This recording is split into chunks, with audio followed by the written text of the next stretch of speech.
Welcome and settle in for a journey to the world's end. Tonight we drift into the great twilight of the Norse gods, Ragnarök. Forget the thunderous battles and fiery clashes. Instead, we will explore this ancient legend as a quiet, cosmic bedtime story. Follow the final, fated paths of Odin, Thor, and Loki as their long age comes to a gentle, inevitable close. Let the story of the world's winter and its final, peaceful rebirth guide your breathing and calm your mind. This is not a tale of war, but a lullaby of fate, told to carry you into a deep and restorative slumber. If these whispers from the past are bringing you comfort, a gentle like and subscribe helps this peaceful space reach other souls in need of rest. Now, let the story begin. Before the great winter, before the final twilight, there was a long and golden afternoon. Let your mind drift there now to the highest branches of the world tree, Yggdrasil, where the realm of Asgard shimmered in a light that was both warm and eternal. This was the home of the Aesir, the gods, a kingdom built not just of stone and gold, but of order, of strength, and of a deep, abiding peace. See its great, shining halls, their roofs of gleaming shields catching the light of a sun that never seemed to set too low.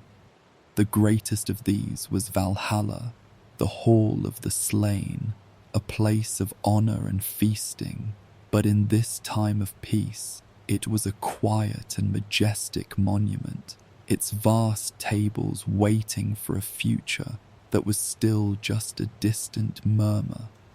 From the edge of this divine realm, the Bifrost Bridge arched its way across the sky, a pathway of shimmering, liquid color, a rainbow so solid and so bright it seemed like a permanent promise, connecting the world of the gods to the world of mortals below.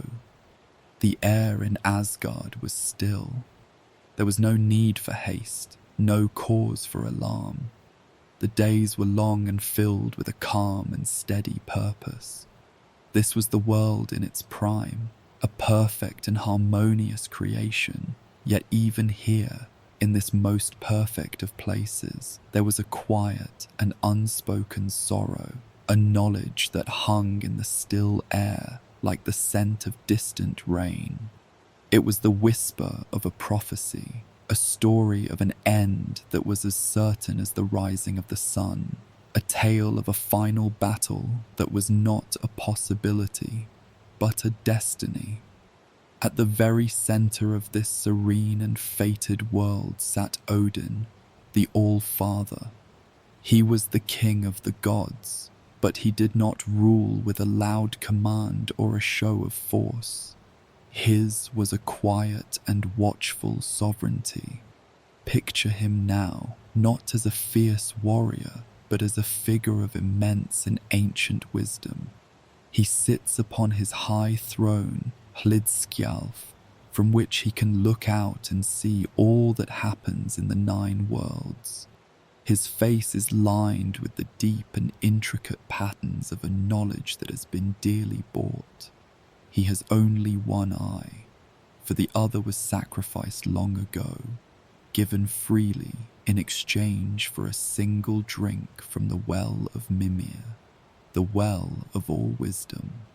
That one drink showed him everything, the beginning of all things, the long and winding paths of the present, and the inevitable, sorrowful end. He is a king burdened by this foresight. He does not rage against his fate, nor does he despair. Instead, he spends his long, quiet days in a constant, gentle search for more knowledge, for any scrap of lore, any forgotten rune that might delay the coming twilight, that might give his children, the gods and the mortals he loves, a little more time in the golden light. 2 ravens, Hugin and Munin, thought and memory, rest upon his shoulders.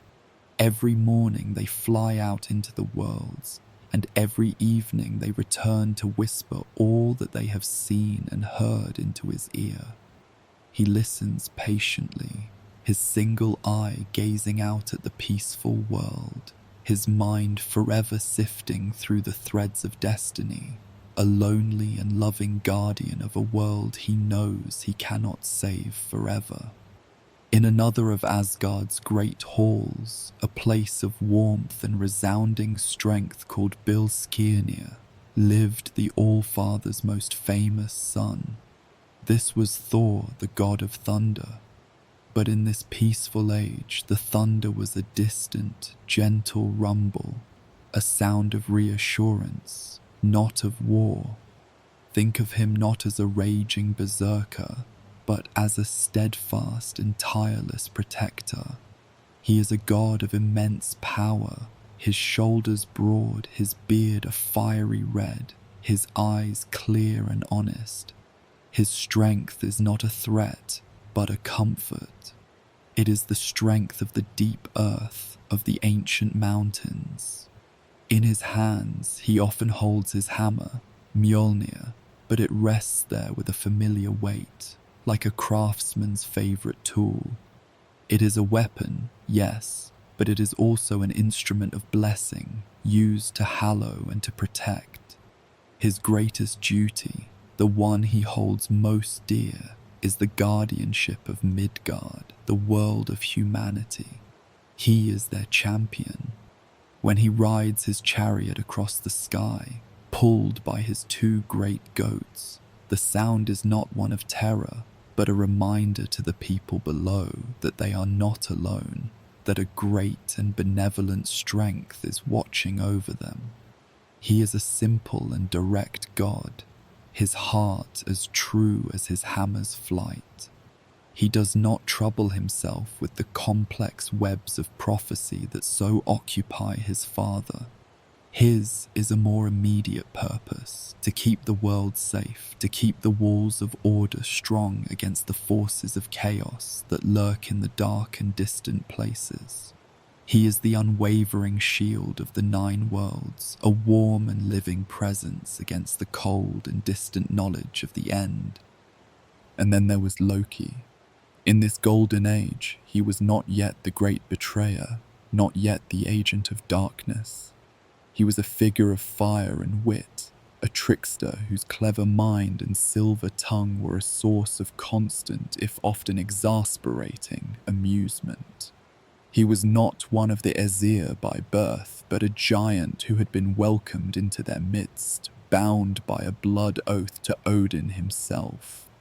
He was handsome and charming, his movements quick and fluid, his eyes always dancing with a light that was impossible to read.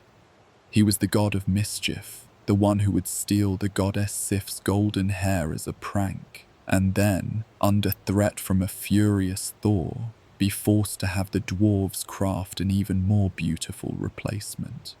He was the one who could talk his way out of any trouble, the one whose clever schemes often saved the gods from dilemmas of their own making, even as his pranks were often the cause of them. The gods tolerated him, and many, in their own way, loved him. He was the unpredictable element, the spark of chaos that kept their perfect world from becoming stagnant. Yet even in this time of light, there was a shadow within him, a core of bitterness and jealousy that no one, perhaps not even Loki himself, fully understood. He was the outsider, the one who was with them but not truly of them. And this quiet, simmering resentment was a seed, a small and dormant thing, waiting in the rich soil of Asgard for the right conditions to sprout into the terrible and world-ending poison it was destined to become. The source of the quiet sorrow that lay beneath the surface of this perfect world was the prophecy itself, the Völuspá, the song of a seeress. Odin, in his endless quest for knowledge, had once summoned the spirit of a vulva, a wise woman long dead, and compelled her to speak of the future. Imagine her now, a spectral figure, her voice a dry rustle like autumn leaves. She spoke to Odin of what was, what is, and what is to come. Her words were not angry or cruel. They were simply a statement of fact, a recitation of a story already written. She spoke of a time when the bonds of kinship would break, when brother would turn against brother. She spoke of a sun that would be devoured by a great wolf, and of stars that would fall from the sky. She spoke of a great winter, the Fimbul winter, that would last for 3 long years without a summer, a time when the world would grow cold and still under a blanket of endless snow. She spoke of the breaking of chains, of the release of terrible monsters, and she spoke of a final great battle on the plain of Vigrider, where the gods themselves would meet their fated ends. The Volva's song was a lullaby of doom, a gentle and melodic telling of a great and final tragedy. And when she was done, she fell silent, leaving Odin and all of Asgard with the terrible and unshakable knowledge of their own end. And so they lived. They lived in this beautiful sunlit kingdom under the shadow of this whispering prophecy. The knowledge of Ragnarök did not drive them to madness or despair. It gave their lives a profound and poignant dignity. Every feast in Valhalla, every sunrise over the Bifrost, every moment of peace was made more precious by the knowledge that it was not eternal. They understood that their world, like all worlds, was part of a great and endless cycle of creation and destruction. Their role was not to escape their fate, but to meet it with courage and with honor when the time came. And so the Golden Age was not a time of blissful ignorance, but of a deep and knowing peace. It was a long, beautiful afternoon, and the gods lived in it with a quiet and noble grace, even as they could feel, in the deepest parts of their ancient hearts, the first faint chill of the long twilight that was to come. The prophecy was not a shout, it was a whisper, and in the stillness of Asgard, it was the only sound that truly mattered. In the serene and sunlit realm of Asgard, amidst the quiet knowledge of its fated end, there lived a god who was the very embodiment of the Golden Age. This was Balder, the son of Odin and the goddess Frigg. He was known to all as Balder the Beautiful, but his beauty was not merely of the face or form. It was a radiance that shone from within, a purity of spirit that made him the most beloved being in all the 9 worlds. He was the god of light, of joy, of innocence and peace. His hall, Breidablik, was a sanctuary of perfect tranquility, a place with a roof of silver that rested on pillars of gold, and it was said that no lie could be spoken, no impure thought could be held, no violent or sorrowful act could ever take place within its luminous walls. When Balder walked through the fields of Asgard, the flowers would turn their heads to follow him, and his laughter was a sound so pure and so joyful that it could soothe the most troubled heart. All the gods loved him, for his presence was a constant reminder of the goodness and the beauty of their world. He was the sun in their sky, the calm in their hearts, the living symbol of the peace they all cherished. He was the best of them, and because of this, the first great shadow of Ragnarök was destined to fall upon him. The whispering prophecy, which had for so long been a distant, abstract sorrow, was about to become a sharp and immediate pain, for the story of the end begins not with a war, but with a dream. The change began subtly, a small and unsettling shift in the perfect harmony of Asgard. Balder, the god of light and joyful dreams, began to be tormented by nightmares. Every night, as he slept in his serene hall, his mind was filled with dark and terrifying visions of his own death. He would see a world without a sun, a hall filled with weeping gods, and his own spirit walking a cold and misty path to the land of the dead. He would awaken with a silent cry, his heart heavy with a dread he could not name, the beautiful light of his own being dimmed by the encroaching shadows of these terrible dreams. He told his parents of the visions, and a great fear fell upon Odin and Frigg. Odin, the All-Father, knew that dreams were often echoes of the future, threads of fate that could be read by those with the wisdom to understand them. He saddled his 8-legged steed, Sleipnir, and rode down the long, dark road to Niflheim, the realm of the dead. There, he once again summoned the spirit of the Volva, the ancient seeress, and she confirmed his deepest fears. A bed was being prepared in the halls of hell. A feast was being laid for the arrival of a great and honored guest. Balder was indeed fated to die. While Odin sought knowledge, Frigg, his mother, sought to defy fate with the sheer, unstoppable power of her love. She would not allow her beautiful son to be taken from the world. If fate had decreed his death, then she would unmake that decree.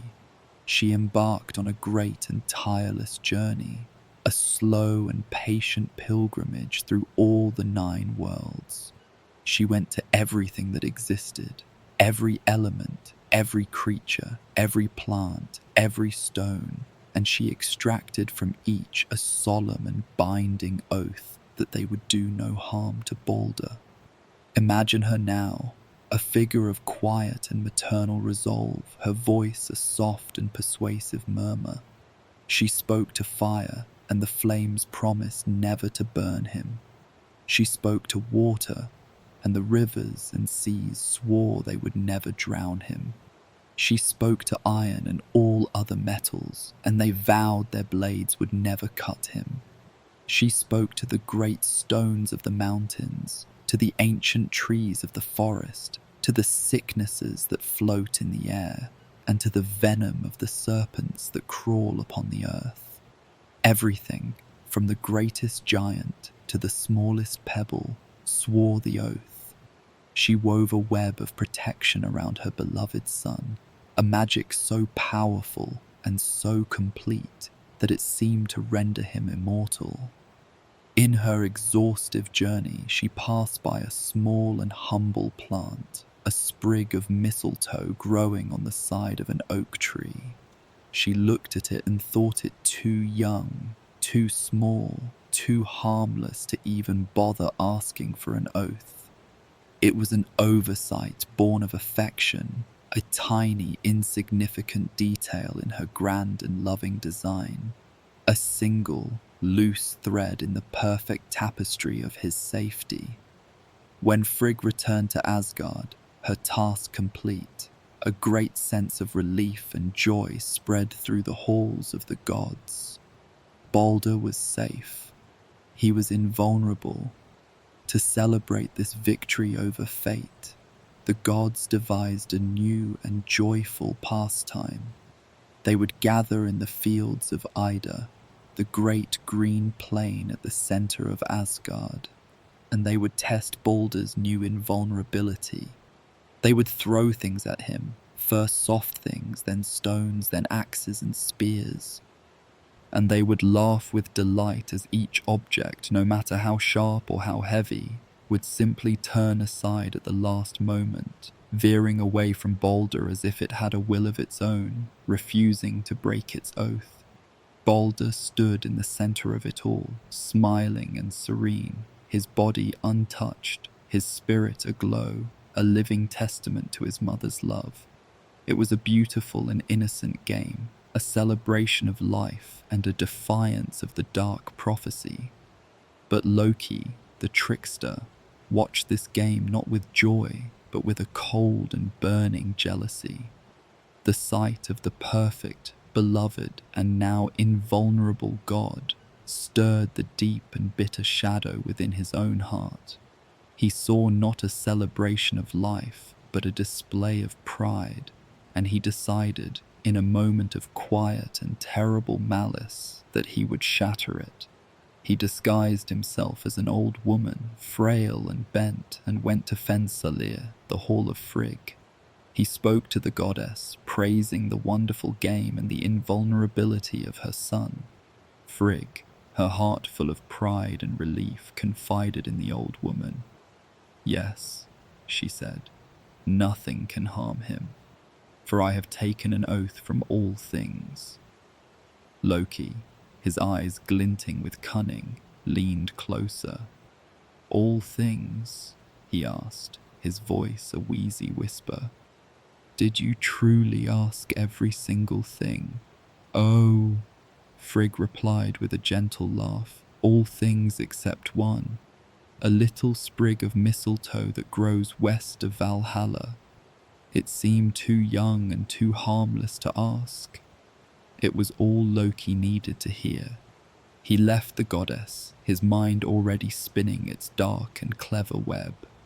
He went and found the mistletoe, a small and insignificant plant, and with his magic he hardened it and sharpened it into a dart. He returned to the fields of Ida, where the gods were still at their joyful game. He approached the one god who was not participating, Baldur's own brother, the blind god Herder, who stood at the edge of the circle, listening to the sounds of the celebration with a sad and lonely air. "Why do you not join the game and show honor to your brother?" Loki asked, his voice full of a false sympathy. "Because I am blind," Herder replied, "and I have no weapon to throw." "Here," Loki said softly, pressing the mistletoe dart into the blind god's hand. "Let me guide your arm, so you too can be part of this great honor." Herder, innocent and unsuspecting, agreed. He took the dart, and Loki gently guided his arm, aiming it directly at Baldur's heart. Herder threw the small, harmless branch. It flew through the air, the one and only thing in all of creation that had not sworn the oath. It did not turn aside. It struck Baldur, and he fell to the ground without a sound, a look of quiet surprise on his beautiful face. A silence fell upon the field, a silence more terrible than any scream. The gods stood frozen, their laughter caught in their throats. They stared at Baldur, lying still upon the green grass, the light already beginning to dim in his eyes. They were so overcome with grief and horror that they could not speak, they could not weep. They could only stand and look upon the unthinkable. The sun in their sky had been extinguished. The golden age was over. The game was finished. This was the first true sorrow to ever enter the heart of Asgard, a wound from which it would never fully recover. The whispering prophecy was no longer a distant song, but a present and terrible reality. The first shadow had fallen, long and dark, and the path to Ragnarök had well and truly begun. In the heavy, sorrowful silence that followed the death of Baldur, the gods of Asgard moved as if in a dream. The light of their world had been extinguished, and a long, cold shadow had fallen over their hearts. Their first thought was to undo what had been done, to somehow bring their beloved Baldur back from the dark and misty realm of hell. The god Hermodr the Brave, another of Odin's sons, volunteered for the perilous journey. He rode Sleipnir for 9 nights down the dark and echoing road to the land of the dead, a place of quiet and eternal twilight. There he found his brother, Baldur, seated in a place of honor, serene and beautiful even in this colorless land. The queen of the dead, the solemn goddess Hel, agreed to let Balder return to the world of the living, but on one condition. Every single thing in all the 9 worlds, living and dead, must weep for him to prove how beloved he truly was. Messengers were sent out, and a great weeping began. The gods wept, men and women wept, the animals of the forest and the birds of the air wept. Even the great stones and the cold, hard metals seemed to shed tears of grief for the fallen god of light. It seemed that Frigg's love would triumph after all, but one being refused to weep. In a dark cave, the messengers found an old giantess who called herself Thok. "Let Hel hold what she has," the giantess cackled, her voice dry and cold. "I will weep no tears for Balder." The gods knew at once that this was no giantess, but Loki in disguise, his malice a final, cruel twist of the knife. And so, the gate to Hel's realm was closed forever. Balder would not return. The last hope was extinguished, and the grief of the gods curdled into a cold and righteous anger. The time for Loki's mischief was over. The time for his judgment had come.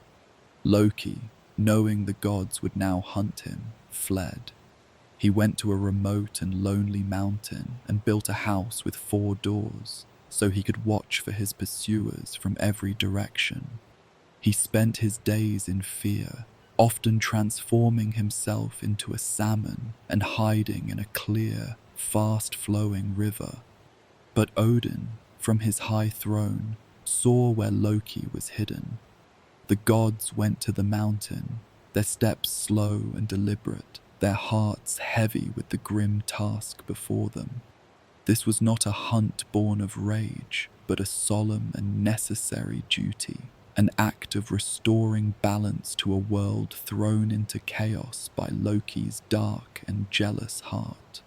Loki, seeing them approach, transformed into a salmon and leaped into the river, but the gods, using a net of Loki's own design, cornered him in the rushing water. Thor, with his strong and steady grip, caught the slippery, struggling fish by its tail, and it is said that is why the salmon has a slender tail to this day. They had him. The chase was over. They took him to a dark and desolate cave, a place deep within the earth where the light of the sun would never reach. They bound him there, stretching him across 3 great sharp stones. They used the entrails of one of his own sons to create the magical bonds, which turned as hard and as unyielding as iron. His punishment was to be a long, slow, and lonely vigil in the endless dark. Above him, the goddess Skadi, in her own cold grief, placed a venomous serpent, a creature whose fangs would drip a single drop of burning poison onto Loki's face, over and over for all of time. The pain was immense, and when the venom struck, Loki's thrashing was so violent that it was said to cause the earthquakes that shook the world of mortals. But even in this dark and terrible place, there was a small and quiet act of love. Loki's faithful wife, the goddess Sigyn, refused to abandon him. She came to the cave and took up a vigil of her own, one she would keep until the end of the world. She sat beside her bound husband, holding a wooden bowl above his head to catch the serpent's venom. For long stretches of time, she could protect him. But when the bowl became full, she would have to turn away for a moment to empty it, and in that single brief instant, a drop of the poison would fall upon Loki, and the earth would tremble once more with his agony. And so he was left, bound in the dark, his only companion a long and patient sorrow, his own malice mirrored in the steady, dripping venom from above. The trickster was trapped, the agent of chaos was contained, but the gods knew this was not a permanent solution.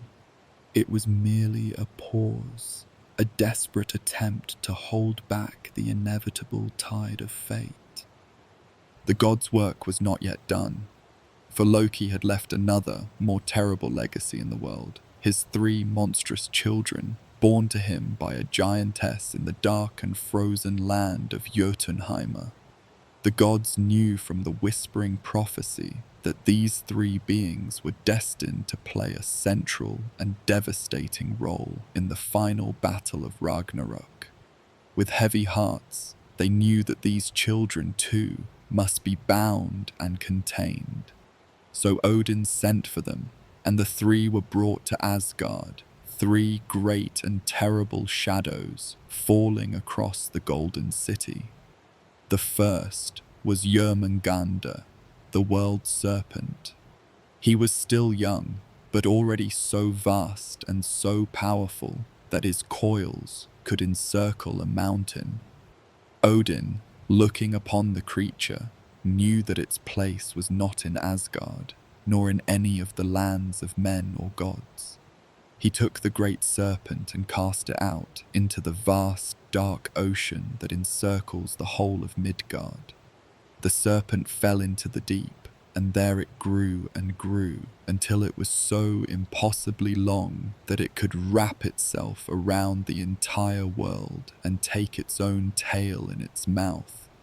There it would lie for all the ages to come, a great and slumbering creature of the abyss. It was not evil, but a force of nature, a living boundary to the world. Its slow and steady breathing was the cause of the ocean's tides, a constant, gentle reminder of the immense and chaotic power that lay sleeping in the dark and silent depths. The second child was a daughter named Hel.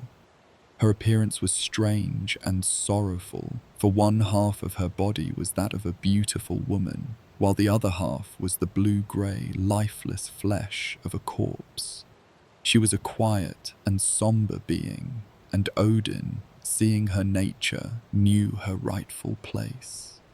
He cast her down into the cold and misty realm of Niflheim, and there he gave her dominion over the dead, over all those who did not die a glorious death in battle. She became the queen of this silent, shadowy kingdom, a place of peace, but a peace without joy. Her hall was a place of quiet and eternal twilight, and she ruled it with a calm and dispassionate hand. She, too, was a necessary part of the cosmic order, a guardian of the final boundary between life and death. She was not a monster to be feared, but a solemn and inevitable reality, waiting patiently for the day when the prophecy would call upon her and her legions of the dead. The third and most fearsome of Loki's children was the great wolf, Fenrir. Even as a pup, there was a terrifying strength in him and a hunger that seemed unquenchable.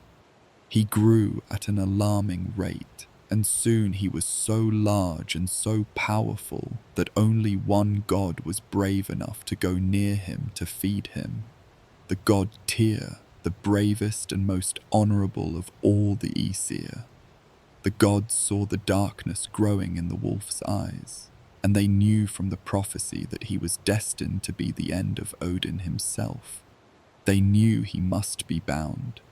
They forged a great and heavy chain, but Fenrir, seeing it as a test of his strength, allowed them to place it on him, and he shattered it with a single contemptuous flex of his powerful muscles. They forged a second chain, twice as strong, but it too was broken with ease. The gods knew that no earthly chain could hold him, so Odin sent a messenger down to the realm of the dwarves, the master craftsmen who lived beneath the earth, and bid them to create a binding that could not be broken. The dwarves crafted a magical fetter, a ribbon that was as soft and as thin as a strand of silk. It was called Gleipnir, and it was made from 6 impossible silent things: the sound of a cat's footfall, the beard of a woman, the roots of a mountain, the sinews of a bear, the breath of a fish, and the spittle of a bird. The gods took this soft, magical ribbon and brought it to Fenrir, challenging him to break it as he had the others. But the wolf was cunning. He looked at the thin, delicate ribbon and suspected a trick. "I will only allow you to place this upon me," he said, his voice a low and menacing growl, "if one of you will place his hand in my mouth as a pledge of good faith. If this is a trick and I cannot break free, then I will bite off that hand." The gods looked at one another in fear and silence. None was willing to make such a sacrifice. But then Tyr, the brave and the true, stepped forward. Without a word, he placed his right hand into the wolf's massive waiting jaws. The other gods then quickly bound Fenrir with the silken ribbon. The wolf struggled with all his might, but the more he pulled, the tighter the magical fetter became. He could not break free. Seeing he had been tricked, he snapped his great jaws shut, and Tyr's hand was gone. The god of honor stood there, his arm bleeding, his face pale, but he made no sound of pain. It was a silent and necessary sacrifice, the price of preserving the order of the worlds. The gods took the bound wolf and anchored him to a great rock deep within the earth, and there he would remain, snarling and dreaming of his revenge until the day of Ragnarök. And so a fragile peace was restored. The agents of chaos were bound, held in check in the dark and forgotten corners of the 9 worlds.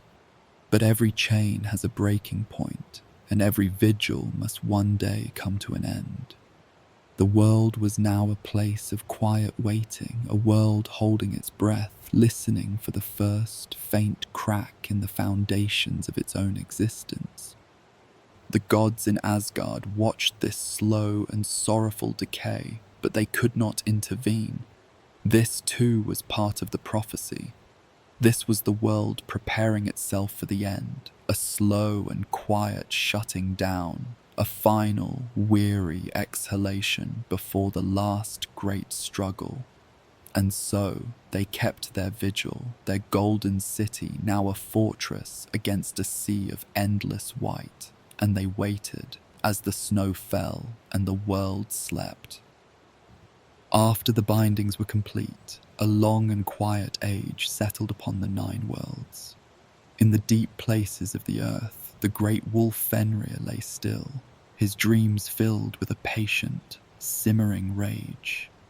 In the dark and silent depths of the ocean, the world serpent, Jormungandr, slept in a great, coiled circle around the lands of men. And in a cave beneath a lonely mountain, Loki endured his long and sorrowful vigil, the slow, steady drip of the serpent's venom marking the passage of a time that had lost all other meaning. A fragile and uneasy peace had been bought, a peace paid for with sacrifice and held in place by magical silken threads.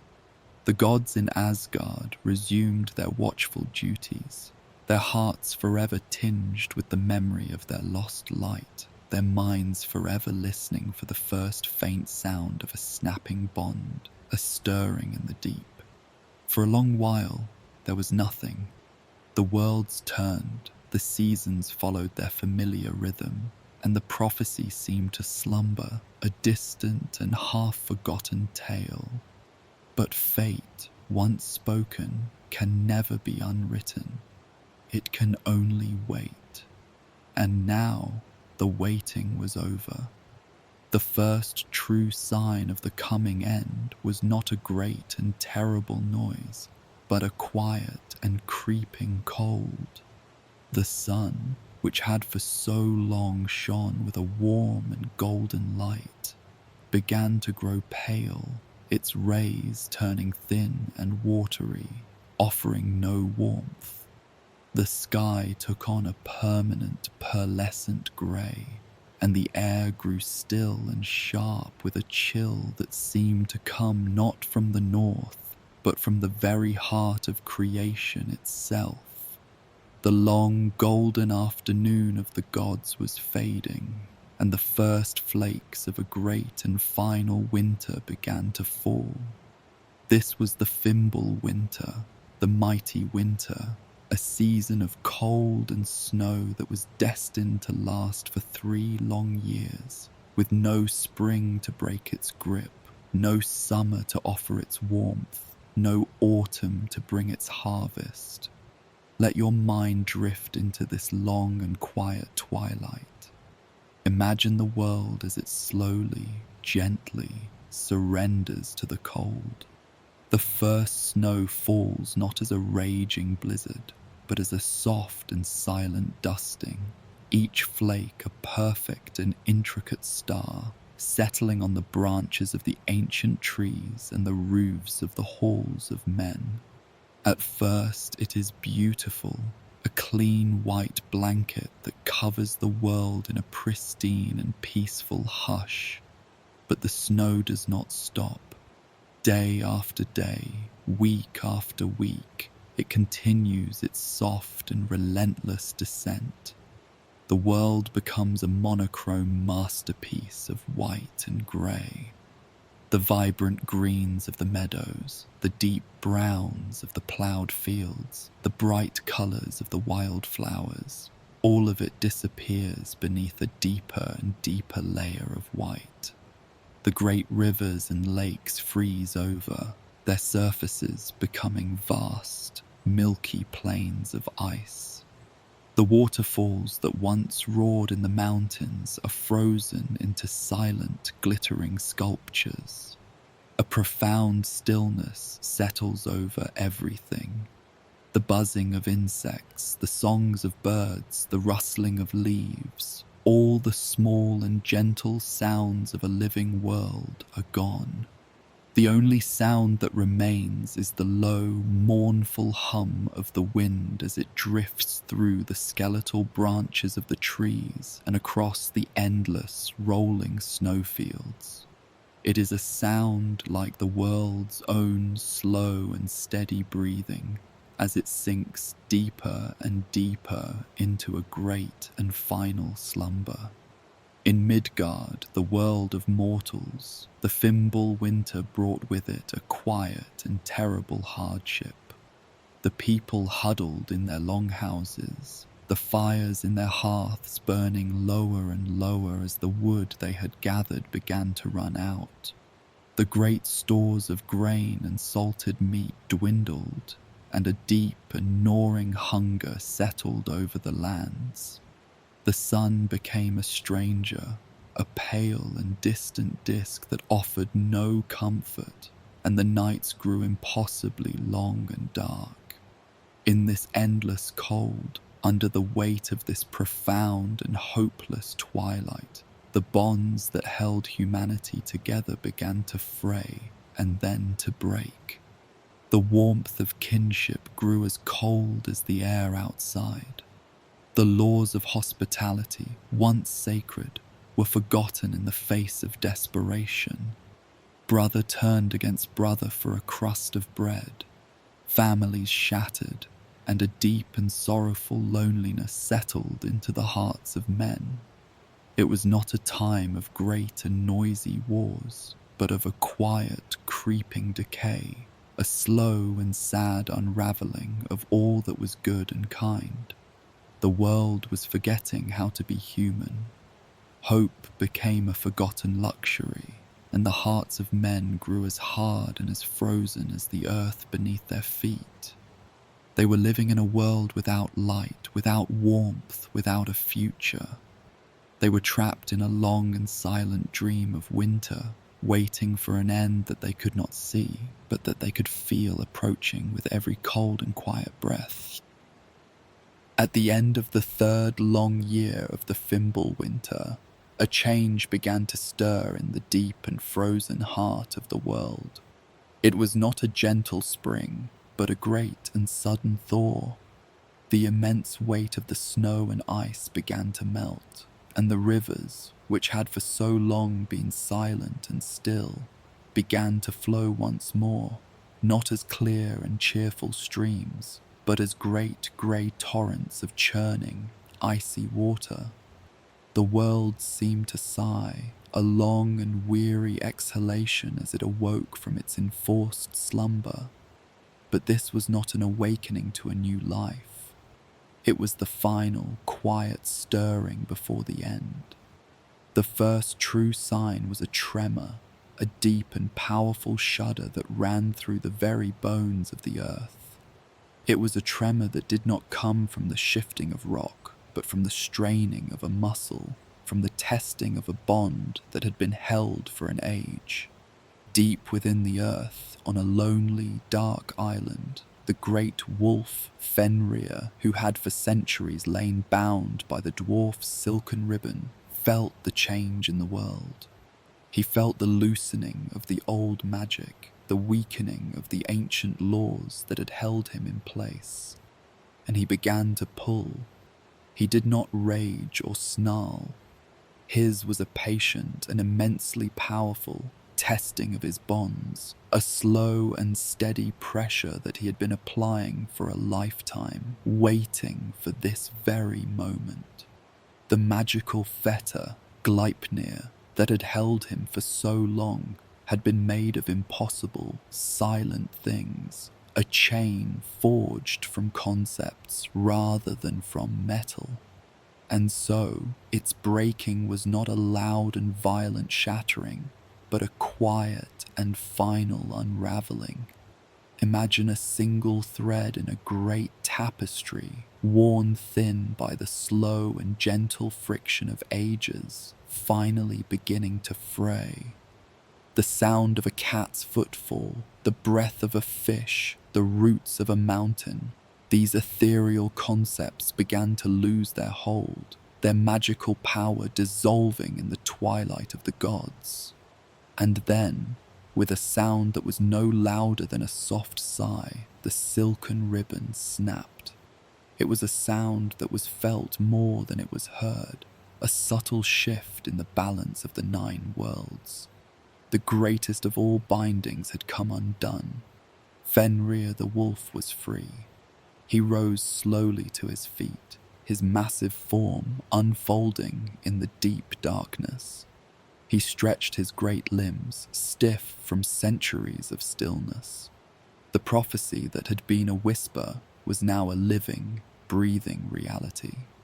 He lifted his head, and a long, low howl echoed from the heart of the world, a sound not of mindless fury, but of a deep and ancient sorrow, the sound of a being who knows the terrible and destructive role he is destined to play and has at last accepted it. This breaking of bonds was a signal. As if in response to the wolf's silent release, another of Loki's children began to stir in the depths. In the great ocean that encircles Midgard, the world serpent, Jormungandr, awoke from his long slumber. He uncoiled his vast and mighty body from around the world, and the seas began to churn and rise. It was not a sudden and violent tidal wave, but a great, slow and inexorable swelling of the oceans. The water level rose and rose, the dark and ancient tides reclaiming the lands of men. The coasts flooded, the seaside towns and villages disappearing beneath the grey, heaving water, all of it happening with a calm and terrifying slowness. The serpent lifted its great head from the depths, its eyes like 2 cold green moons, and it began to spew its black and deadly venom into the air and into the water, poisoning the very fabric of the world.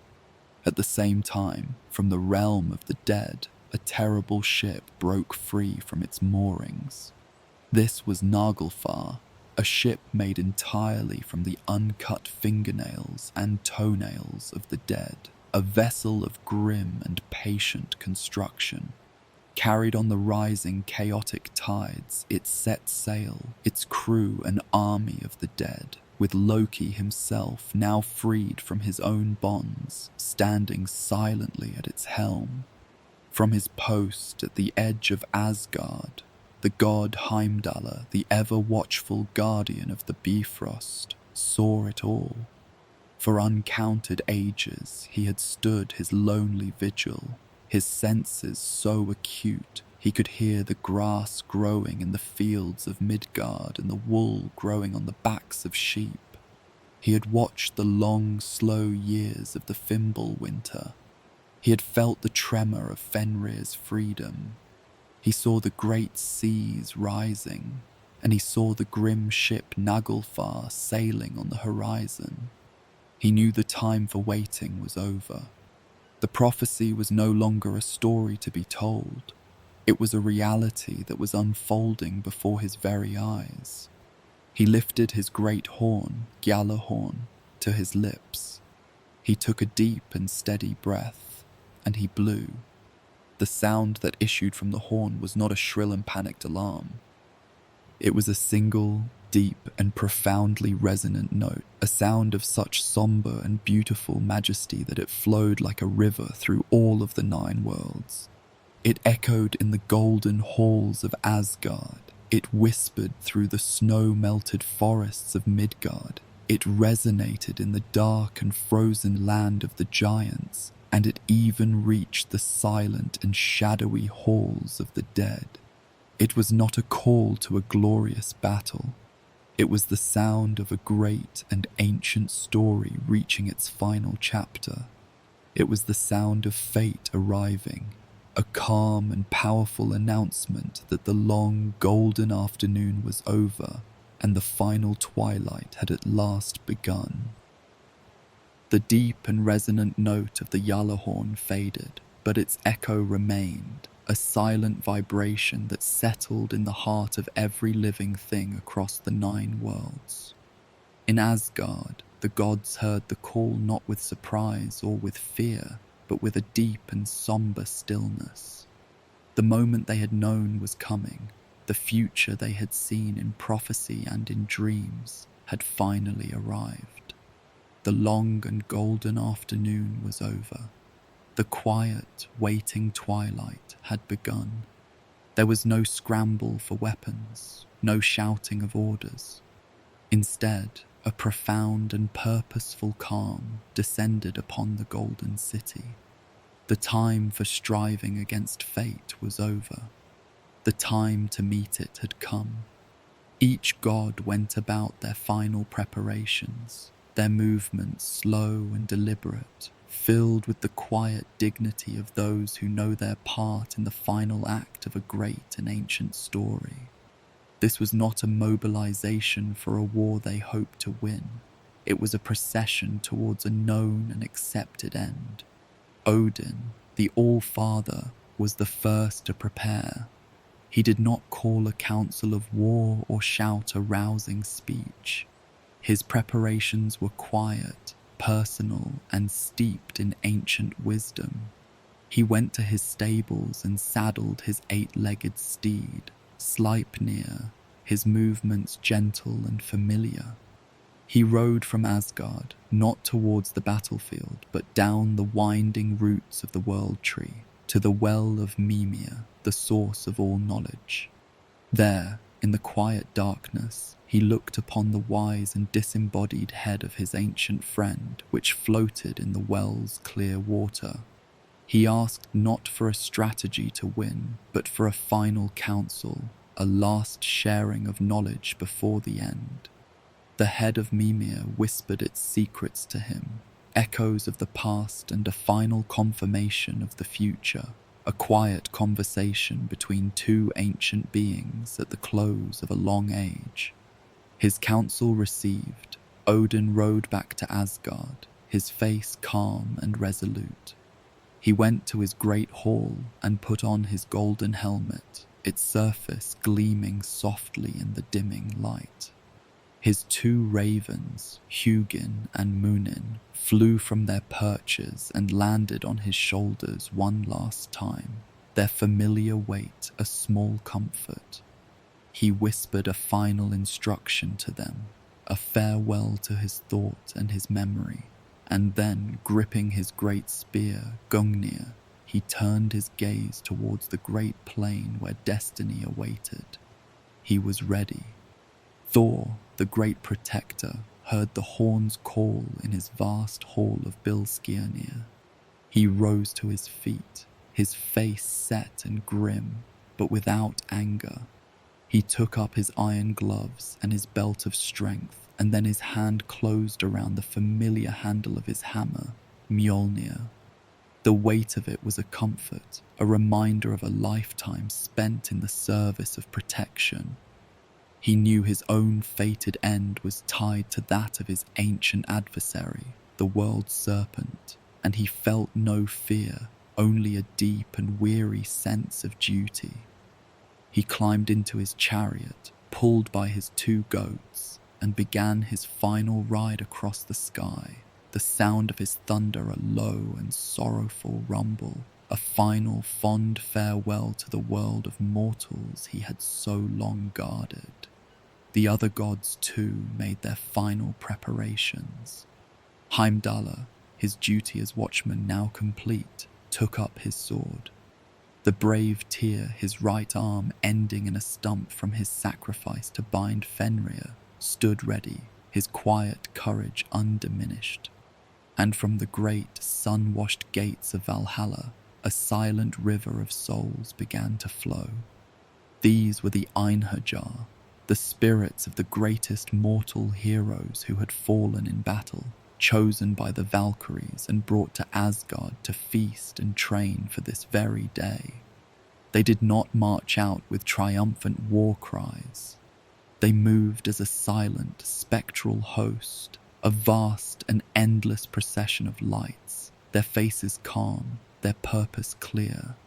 They were the honored dead, returning for one last duty, to stand beside the gods as their world came to its quiet and noble end. As the gods of Asgard gathered, so too did their adversaries. The great plain of Vigridr, a vast and empty space where the final act was destined to unfold, began to fill with the forces of chaos. From the south, from the fiery realm of Muspelheim, came the fire giants. They moved like a slow and creeping tide of embers, and at their head was their ruler, the great giant Surtur. He held in his hand a sword that burned with a soft and terrible light, a flame brighter than the pale and dying sun, a fire destined to be the final warmth the world would ever know. From the east, the great ship Naglfar drifted onto the flooded shores, its grim voyage complete. Loki, his face no longer that of a charming trickster, but a mask of cold and empty purpose, stepped onto the land, and behind him came the legions of the dead from Hel's domain and the frost giants from the frozen wastes of Jotunheimer. And then came the great beasts of prophecy. The world serpent, Jormungandr, slithered onto the plain from the sea, his vast coils creating a new and shifting horizon, the black venom from his fangs dripping onto the earth and making it hiss and steam. And from the land itself came the great wolf Fenrir, his magical bonds now nothing but a memory. He was a creature of impossible size, a moving mountain of black fur and ancient rage, his lower jaw scraping against the ground, his upper jaw brushing against the sky. And so they stood. At one end of the vast and silent plain, the gods of Asgard and their host of heroes, a silent army of gold and shimmering light.